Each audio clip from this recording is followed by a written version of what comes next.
Hi, my name is Patrick Carey. I'm a musculoskeletal epidemiologist here at Children's Hospital and the University of Colorado in the Department of Orthopedics. I'm really excited to be here today with Dr. Nancy Miller, who's an internationally renowned scientist in scoliosis and also practicing pediatric orthopedic surgeon.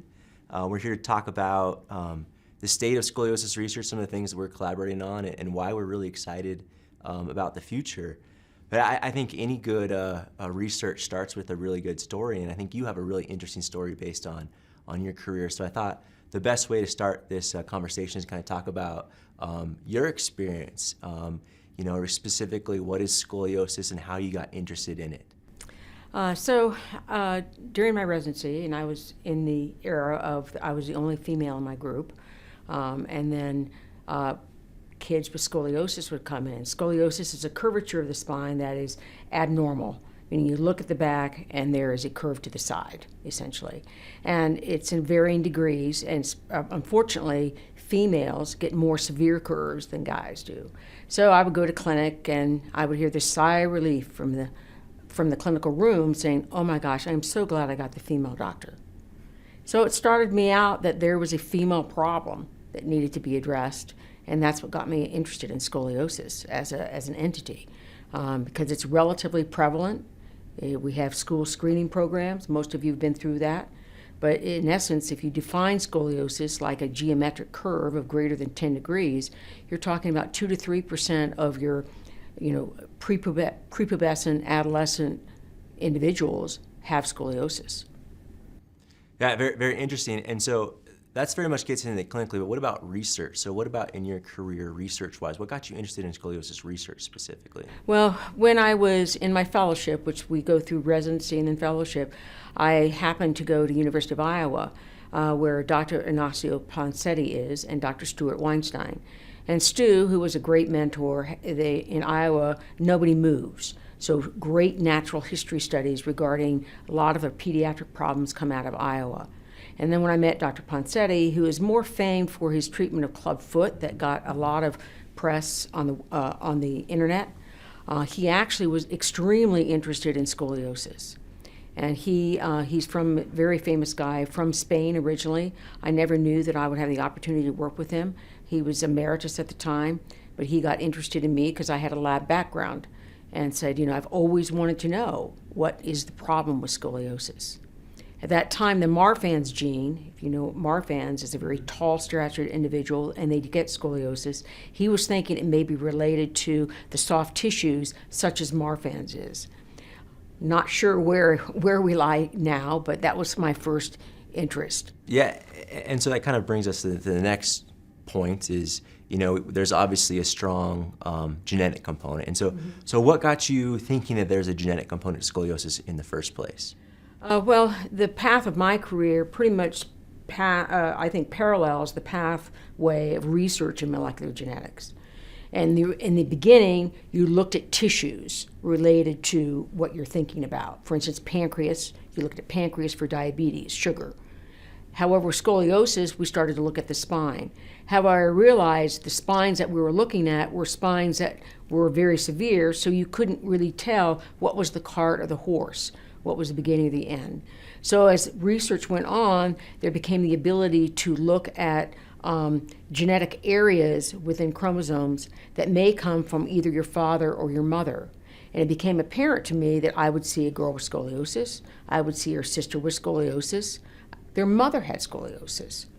Many times very different curves, but it seemed to be going almost every generation. There were females and males. Okay, and so this was an opportunity to actually look at families trying to follow the scoliosis, which is the phenotype, with a genotype, which is the genes that they're carrying. And if you think it's a particular gene, the question is, did it come from the scoliosis that the mother had or the non-scoliotic father? That's how in the beginning, that's how you connected up a phenotype, that's an observation, with a genotype. Yes, that's very interesting. And so when did you start collecting the genetic samples and where are you at today? Well, my first family was collected in 1991. Okay, remember, from Texas, okay? And it was a very interesting family. The father didn't even know he had scoliosis, and he had a 35-degree curvature. He was the head of a big construction company. And at that point, I said, well, no one needs to know about this because you don't have any problems, which is the one problem of studying a scoliosis. People don't even realize that they have it. And so over the course of time, families became obviously much more important to me. And when scoliosis is in your family, like a lot of disorders within families, the family gets interested. And there's a couple support groups in the United States, and I have actually had a lot of connections with both of them. And so now we're up over 600 families. Wow. Okay, with over actually 6,000 to 7,000 individuals in the biobank. Okay, to look for DNA is obviously the most important thing that we had, but as we moved along, the RNA has become important, and our ability to collect that has become more readily available. Yeah, and absolutely. And so part of that too is the need for very large sample sizes, and that's just not something that you can accomplish on your own, right? And so I think what's exciting is what we're doing now is our partnership with the Colorado Center for Personalized Medicine is doing our own GWAS, Genetic Wide Association study, in the Colorado Center for Personalized Medicine. And so I think that's going to be a really exciting area of research moving forward. I think it's going to really augment a lot of what you have already done in your lab. As when you think of families, sometimes you think that there are going to be small, rare variants within the families. That seems to be maybe so. However, I think still those small variants are going to be affected by some of these more common variants that come from what's known as GWAS, which is a genomic association study, which are thousands of individuals that then contribute to the expression of a disorder, which in this case is scoliosis. If you can find those or identify those allelic variants, with a huge population, which with the University of Colorado program, I think they have over thousands of individuals with genotypes. If we can actually capture that data and actually I think blend it with the family data, I think hopefully we'll be able to find some answers. Yeah, it's interesting, and so kind of piggybacking on that a little bit. And so why is scoliosis so hard to study? I mean, you've been studying it, you said, since 1991 as when you collected your first sample, and yet we'd still say, the genetic etiology of scoliosis is relatively unknown. So what makes scoliosis so hard to study? Well, I call it the holy grail at this point because I thought, gee whiz, this looks pretty easy, because we're so used to, the laws of what we call Mendelian genetics. You have green peas and you have white peas, and you cross them and you get so many green and white peas because it's all one gene. Obviously, scoliosis is not that way. It's complex.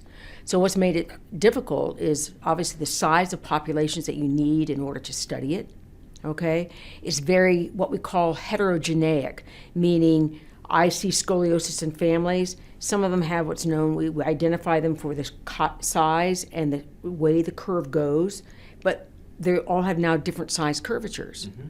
They all have different curve patterns that we call, okay? The males seem to get it, if they do have it, seem to be more severe than the females. So there's obviously lots of other factors that's coming into that. So it's really hard to kind of hone it down because it's probably not one genetic factor. It's going to be maybe something that's actually spurring it on, and other things are going to be influencing the expression of the disease. And I would say the second thing is we lack an animal model. I was going to bring that up. So, and you've done some research recently on that, right? You just published an article on a review article on animal models and scoliosis. And so, can you talk a bit about the unique challenges with developing an animal model and scoliosis? Well, developing an animal, first of all, there's a lot of thought that in many cases in children's disorders, you have to have kind of the genetic predisposition, and it's probably biomechanics that kind of bring it on. So a lot of the thoughts about scoliosis, true or false, are the fact that the bipedal organism brings it on. Mm-hmm. So there have been many animal models in which, unfortunately, I'm not necessarily part of this, in which they try to make a mouse a bipedal organism, which is very difficult. So then there's been actually then an avenue into the fish world, the zebrafish, which has a very well-known genotype at this point. And there's some thought processes that by the fish swimming, the forces of the water may somewhat recreate a bipedalism momentum. That, I think, remains to be studied, remains to be seen. However, the zebrafish has become very important because we can actually, they're easy to breed. They're very translucent early on in life, and you can x-ray them easily. Okay, and so all of those things are important with the diagnosis of scoliosis. And so if you can do all those things, the fact that, and then you can manipulate the genome, the question is, can we get clues to any type of molecular pathways that might be in the embryo, which is where probably scoliosis starts, and then actually continue on, but somehow is not necessarily expressed until that prepubescent adolescent time frame.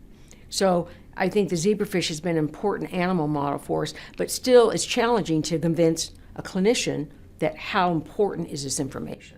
And you're doing some work right now with zebrafish model, right? So your KIF7 zebrafish model, can you tell us a little bit about that work and what that's told you? Yeah, so going back to our families, okay, we found KIF7 is a kinesin protein that's important in cilia. And if you don't know, every cell has a cilia.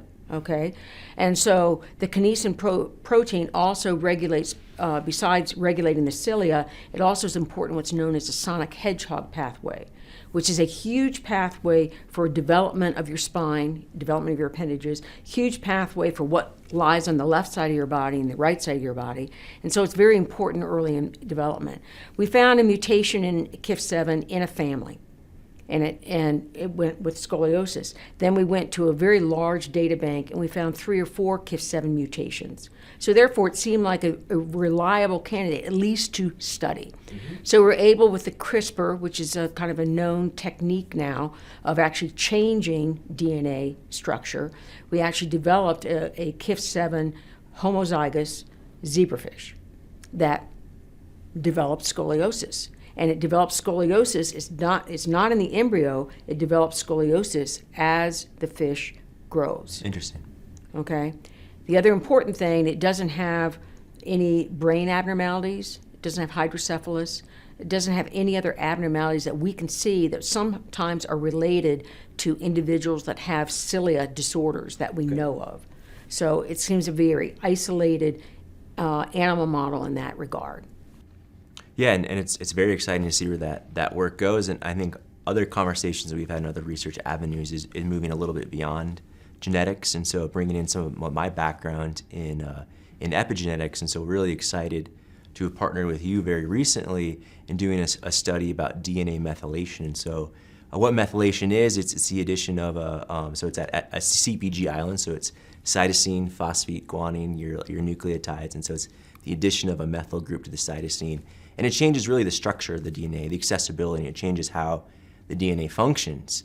And what's nice is it's modifiable, so it's influenced by environmental factors, so things that are external to your genes. And so what was really exciting is looking at it when I hear there's a disease that has a strong genetic component, but genetics don't explain everything, and that makes me think there's got to be some sort of environmental component too. And so we did a really neat study where we're looking at DNA methylation.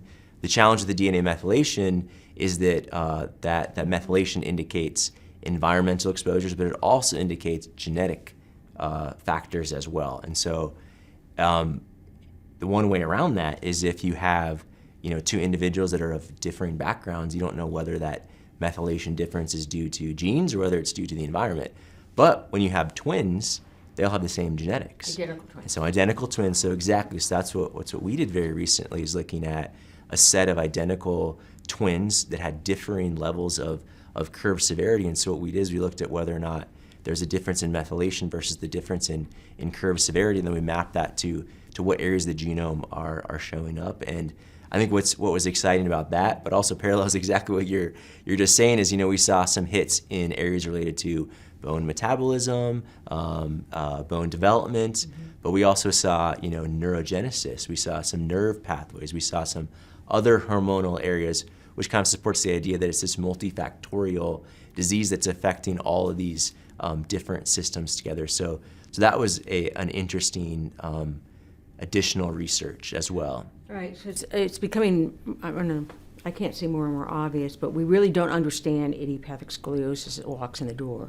The question is there going to be 2 or 3 different, I would say, kind of common elements? Do we have someone related to cilious, spatial, temporal? Do we have someone related to the extracellular matrix? And someone related to neurogenic issues? And I think the other aspect that's dumped onto the complexity of just looking at the genes is this idea that environmental exposures can change your genome. And the CPG islands, which are known now to be in the promoters, which is the start of the gene, okay, and influences how much the gene is expressed. If they're methylated or unmethylated, they will actually change how much of that product you will have in your system. And so it's been with the identical twin study, because these are twins that have the same genetics, okay, and the question is there a methylation component that actually changes the expression of their scoliosis? Because there are many of them that, even though they're identical, they still have different aspects of scoliosis. Yeah, absolutely. And that kind of brings us to our next area of research. It's kind of continuing to build forward is, we talked about genetics on one end of the spectrum. We talked about epigenetics. That's also on one end of the spectrum.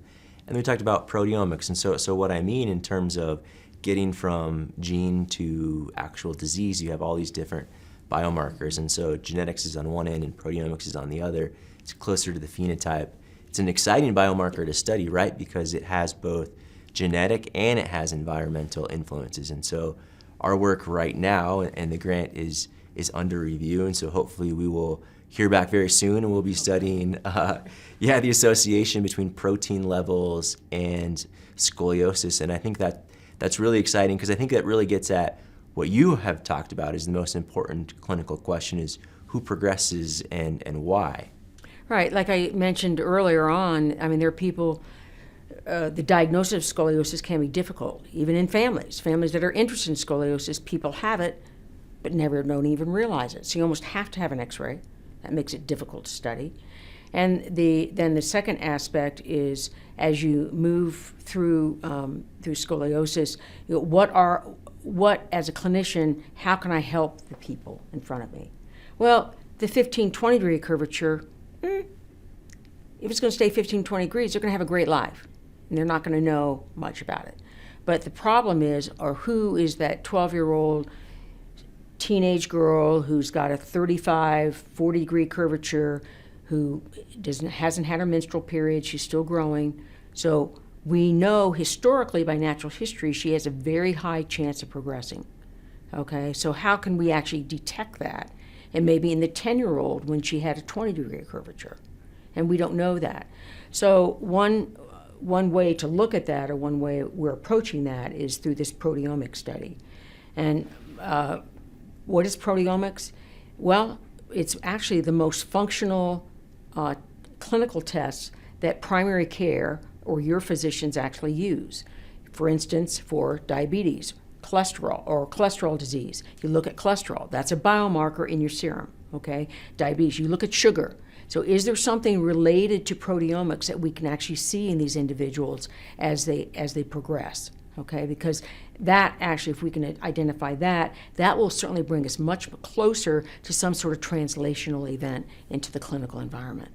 That's very exciting. And so kind of the last thing I wanted to ask you is, we talked about from 1991 when you collected that first sample till now, hasn't been a ton of progress, but why are you excited about the future of scoliosis research? Well,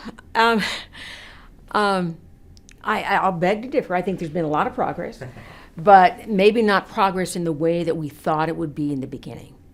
If we don't understand a disorder, we don't understand ourselves. We don't understand how we get here.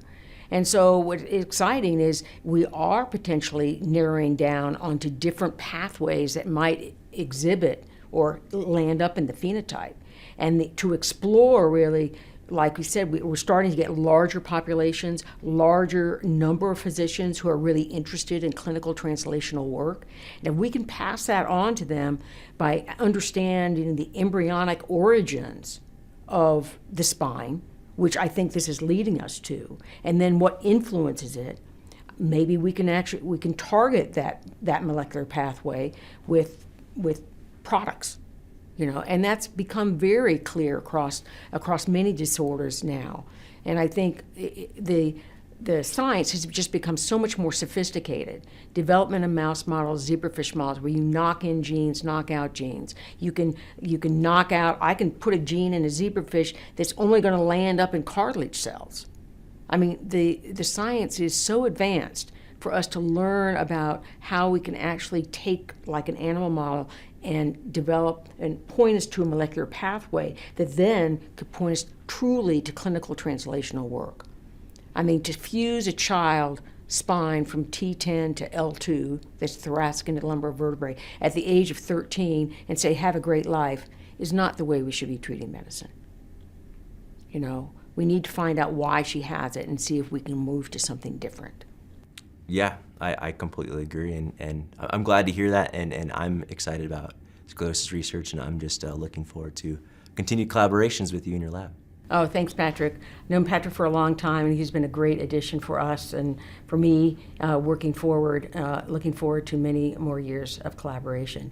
And if you would like, we'll have, please visit our website for the Miller Scoliosis Laboratory at the University of Colorado. We are always open to questions, we're always open to advice, and we're always open to anyone who would like to participate in our studies. Thanks very much.